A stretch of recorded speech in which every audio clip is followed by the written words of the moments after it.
Hello friends, this is Raviraj. Welcome to my YouTube channel. दोस्तों, आज हम बात करने वाले हैं synchromesh gearbox. Basically synchromesh gearbox ये मॉडिफिकेशन है कांस्टेंट मेश गियरबॉक्स का। कांस्टेंट मेश गियरबॉक्स में क्या होता था, जब हम गियर शिफ्टिंग करते थे तो फोर्स ज़्यादा लगता था और साउंड भी ज़्यादा आता था। तो ये दोनों ही मेजर डिसएडवांटेज थे कांस्टेंट मेश गियरबॉक्स के। तो यहाँ पे सिंक्रोमेश गियरबॉक्स में वो दोनों ही डिसएडवांटेज कंप्लीटली इलिमिनेट होते हैं। तो देखते हैं किस तरीके से वो दोनों ही डिसएडवांटेज इलिमिनेट किए हैं। सो सिंक्रोमेश यूनिट यहाँ पे एक एडिशनल पार्ट है। सिंक्रोमेश का मीनिंग होता है कि जब हम गियर्स एक दूसरे के साथ में एंगेज करते हैं तो डायरेक्टली एंगेजमेंट होता है कांस्टेंट मेश गियरबॉक्स में, लेकिन सिंक्रोमेश गियरबॉक्स में ऐसा नहीं होता है। तो यहाँ पे क्या होगा कि पहले ड्राइवर गियर और ड्रीवन गियर दोनों ही गियर्स के स्पीड सिंक्रोनाइजेशन होता है।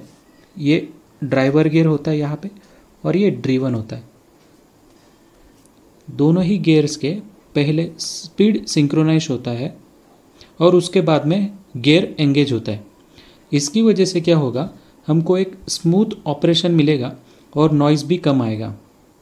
इसका दूसरा एडवांटेज होता है कि आप किसी भी स्पीड में अगर गियर शिफ्टिंग करते हैं तो नॉइज़ भी नहीं आएगा और बहुत ही easily without any force gear shifting होगा। इस एडवांटेज की वजह से सिंक्रोमेश गियरबॉक्स बसेस में और मॉडर्न व्हीकल में यूज़ होता है। तो ये मेन डिफरेंस है दोनों के बीच में। तो दोस्तों, सिंक्रोमेश गियरबॉक्स का वर्किंग समझने से पहले हमको ये समझना होगा कि इसका कंस्ट्रक्शन कैसा है। एक बार कंस्ट्रक्शन समझ में आ जाए तो वर्किंग बहुत ही ईजी है। तो देखिए, जैसे हमने देखा था कि कांस्टेंट मेश गियरबॉक्स में 3 शाफ्ट थे। सिमिलरली यहाँ पे भी 3 शाफ्ट है, क्लच शाफ्ट, ले shaft and main shaft. Construction similar है, सिर्फ कांस्टेंट मेश गियरबॉक्स में हम लोग डॉग क्लच यूज़ करते थे और यहाँ पे हमने सिंक्रोमेश यूनिट यूज़ किया है। सिमिलरली ले शाफ्ट में जो गियर होते हैं वो कॉन्स्टेंटली फिक्स होते हैं। जो U1, U2, U3, U4 यहाँ पे ये दिए हैं और ये गियर्स B1, C, D और E ये गियर्स को कॉन्स्टेंटली मेश है। दोनों में डिफरेंस होता है कि ले शाफ्ट्स के जितने भी गियर है वो कॉन्स्टेंटली फिक्स होता है, वेयर एज मेन शाफ्ट के जितने भी गियर है B, C, D, E ये गियर फ्री टू मूव होता है। ये इसकी वजह से होता है क्योंकि यहाँ पे आप लोग देख सकते हैं कि बेरिंग अरेंजमेंट है, ये ब्लैक कलर। ये बेरिंग अरेंजमेंट की वजह से ये जो गियर्स होते हैं मेन शाफ्ट के ये फ्री टू रोटेट होता है। ये डिफरेंस है।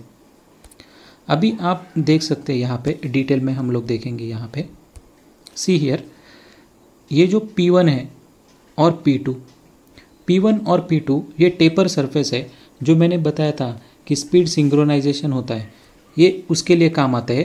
तो पहले यहाँ पे स्पीड सिंक्रोनाइजेशन होता है एक दूसरे के साथ में विथ फ्रिक्शन, उसके बाद में गियर शिफ्टिंग होता है।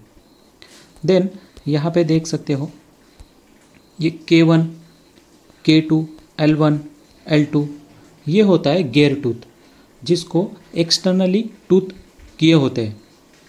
देन आप लोग देख सकते हो ये होता है G1, यहाँ पे G2 जिसको इंटरनल गियर टीथ होता है। देन F1, यहाँ पे F1, F2, यहाँ F1 और F2 को एक्सटर्नल टीथ होता है। F1 और G1 ये इंटरनल और एक्सटर्नल गियर की वजह से एंगेज होते हैं। यहाँ पे नीचे जो देख सकते हैं, यहाँ पे दिस वन, ये स्प्लाइंस है, हॉरिजॉन्टल स्प्लाइंस। ये स्प्लाइन प्रोवाइड किया जाता है ताकि ये सिंक्रोमेश यूनिट स्लाइड कर सके मेन शाफ्ट को। तो इस तरीके से बहुत ही सिंपल कंस्ट्रक्शन है। तो हम लोग वर्किंग देखते किस तरीके से होता है। जब इंजन से जब पावर फ्लो होता है तो पावर फ्लो इस तरीके से आएगा, क्लच शाफ्ट, उसके बाद में मेन शाफ्ट से यहाँ पे, देन U3 से, और इस तरीके से पावर फ्लो आएगा। अभी देखिए, जब हमको फर्स्ट गियर का रिक्वायरमेंट होता है तब क्या होता है, ये सिंक्रोमेश यूनिट हम लोग इस तरीके से लेफ़्ट साइड को टच करेंगे। जब सिंक्रोमेश यूनिट लेफ़्ट साइड को टच होगा तो फर्स्टली क्या होगा, P1 और P2, जैसे मैंने बताया था कि पहले स्पीड सिंक्रोनाइजेशन हम लोग करेंगे।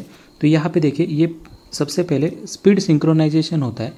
जब स्पीड सिंक्रोनाइजेशन हो जाए, मतलब ड्राइवर गियर, ये ड्राइवर गियर और ड्रिवन गियर, यहाँ का दोनों ही गियर्स का स्पीड सेम हो जाए, देन हम लोग क्या करते हैं, यहाँ पे जो जी यूनिट है, ये जी यूनिट को इस K2 के गियर टूथ के ऊपर शिफ्ट कर देते हैं। ये होने के बाद में पावर फ्लो किस तरीके से होता है आप देखिए, यहाँ से पावर आएगा, पावर फ्लो देखे क्लच शाफ्ट, उसके बाद में थ्रू दिस 2 गियर्स ले शाफ्ट, और यहाँ से जाने के बाद P2 में आएगा। उसके बाद में इस तरीके से जी से जाके फिर से नीचे जाके इस तरीके से गियर एंगेज होके हम लोगों को पावर मिलेगा। तो इस तरीके से हमको फर्स्ट गियर मिलता है। सिमिलरली अगर सेकंड गियर हमें चाहिए तो सिंक्रोमेश यूनिट राइट साइड में हम लोग मूव करेंगे और उसके बाद में पावर फ्लो इस तरीके से होगा, क्लच शाफ्ट, ले शाफ्ट, देन यहाँ से U, फिर C। अगेन यहाँ पे देखिए, फर्स्टली N1 और N2 ये दोनों एंगेज हो गए, स्पीड सिंक्रोनाइजेशन होगा, और उसके बाद में जो G है, यहाँ पे G ऊपर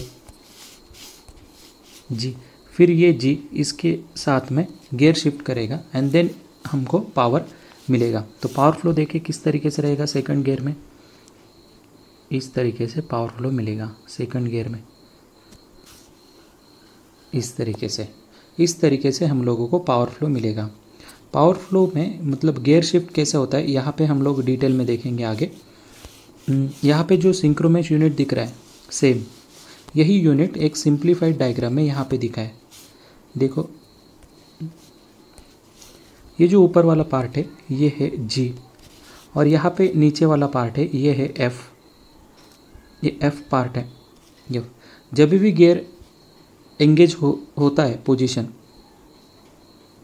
डिसएंगेज पोजीशन में, यहाँ पे ये कोन शेप का दिख रहा है, फर्स्टली ये एंगेज होगा, उसके बाद में जब भी ये दोनों का स्पीड सेम हो जाए तब ये G वाला यूनिट होता है, ये इस तरीके से एंगेज होगा यहाँ पे, एंड देन हमको एक स्मूथ पावर आउटपुट मिलेगा।